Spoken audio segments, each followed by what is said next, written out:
નમસ્કાર, હું શશી. આપ જોઈ રહ્યા છો સ્પાર્ક ટુડે ન્યૂઝ.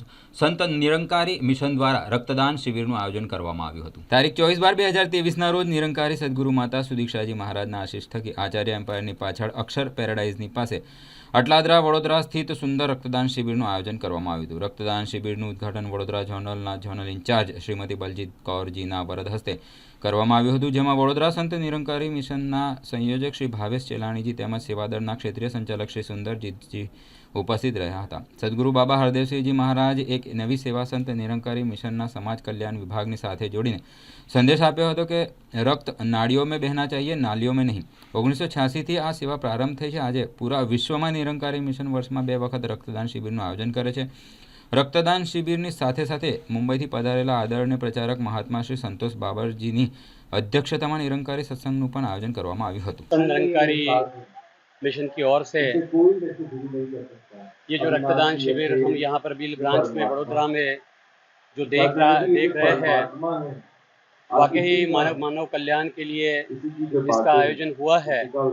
और जैसे अभी भावेश जी ने कहा कि सदगुरु बाबा हरदेव सिंह जी महाराज का ध्यान था कि जो ब्लड है, ये जो रक्त है, नालियों में नहीं बहना चाहिए। आज समाज की हम हालत देखते हैं कि समाज में किस प्रकार सत्संग करना चाहेगा परम आदरणीय बहन सुशीला बहन जी और ये जो दुरुपयोग हो रहा है, लेकिन संत निरंकारी मिशन की जो विचारधारा है कि इन चीजों का कैसे सदुपयोग किया जाए, कैसे मानव कल्याण के लिए ये प्रयास संत निरंकारी मिशन की ओर से हो रहा है। दास यहाँ वडोदरा के सभी जो भाविक है उनको इस के लिए संत निरंकारी मिशन द्वारा शुभकामनाएं देता है और ये अरदास प्रार्थना करता है कि जैसे ये मिशन का संदेश है कि रक्त जन जन तक समाज के कल्याण के लिए हो, वैसे संत निरंकारी मिशन के बहुत सारे ऐसे प्रयास हैं जो मानव कल्याण के हेतु हम यहाँ पर देख रहे हैं कि सत्संग का भी यहाँ पर ये नियोजन हुआ है।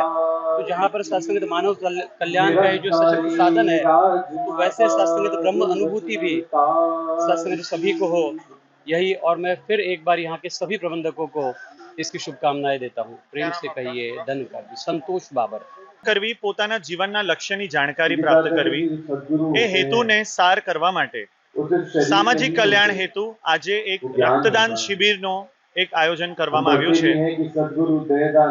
અટલાદરા બીલ ખાતે આ કાર્યક્રમ અહીંયા સંત નિરંકારી સત્સંગ સ્થળ જેનું આજે ઉદ્ઘાટન પણ છે અને ત્યાં જ આ સત્સંગ કાર્યક્રમ અને બ્લડ ડોનેશન કેમ્પ અહીંયા યોજાઈ રહ્યો છે. વડોદરાના અલગ અલગ એરિયાથી અલગ અલગ ભાષા, અલગ અલગ જાતિ, અલગ અલગ કલ્ચરના લોકો આજે આ રક્તદાન શિબિરનો ભાગ બનશે અને 250 થી 300 યુનિટ અને કદાચ એના કરતા પણ વધારે યુનિટ્સના કોન્ટ્રીબ્યુશનથી આજે આ રક્તદાન શિબિર અહીંયા યોજાશે.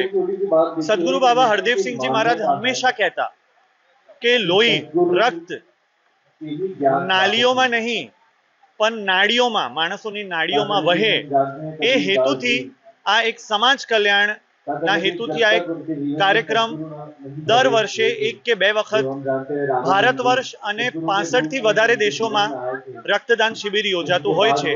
એમાંનું આ એક મહાયજ્ઞ આજે યોજાયું છે. આપ સૌને સાદર આમંત્રણ છે. સાથે વડોદરા ઝોનના ઝોનલ ઇન્ચાર્જ આદરણીય બલજીત કૌર માતાજી અને મુંબઈથી પધારેલ આદરણીય સંતોષ બાબરજી જે આ સમાગમના મુખ્ય અતિથિ વિશેષ રૂપે આવી અને પોતાનો આશીર્વાદ આપી રહ્યા છે. ભાવેશ ચેલાણી. प्यार से कहना धर्मकार जी, आज वडोदरा ब्रांच बिल में सब संत निरंकारी मिशन की तरफ से सब संत महात्मा ब्लड डोनेशन कैंप कर रहे हैं। ब्लड रक्तदान शिविर करके सतगुरु बाबा हरदेव सिंह जी कहते थे कि खून नालियों में, सड़कों में नहीं बहाओ, इंसान की नाड़ियों में बहाओ जो जिसको जीवन दान मिले। ये भी एक बहुत बड़ा परोपकार है क्योंकि ब्लड मशीनों में नहीं बनता, ब्लड कुदरती परमात्मा की कृपा से बनता है। ये ब्लड दान करके सतगुरु माता जी के भरपूर आशीर्वाद प्राप्त करें। ये सब के लिए ही है, पूरे वडोदरा नगर वासियों के लिए है। ये सच परमात्मा को जानते हुए मानव को हो मानव प्यारा, एक दूसरे का बने सहारा, एक दूसरे का सहारा बनते चले जाए और संसार में परोपकार करते चले जाए। यही अरदास प्राप्त के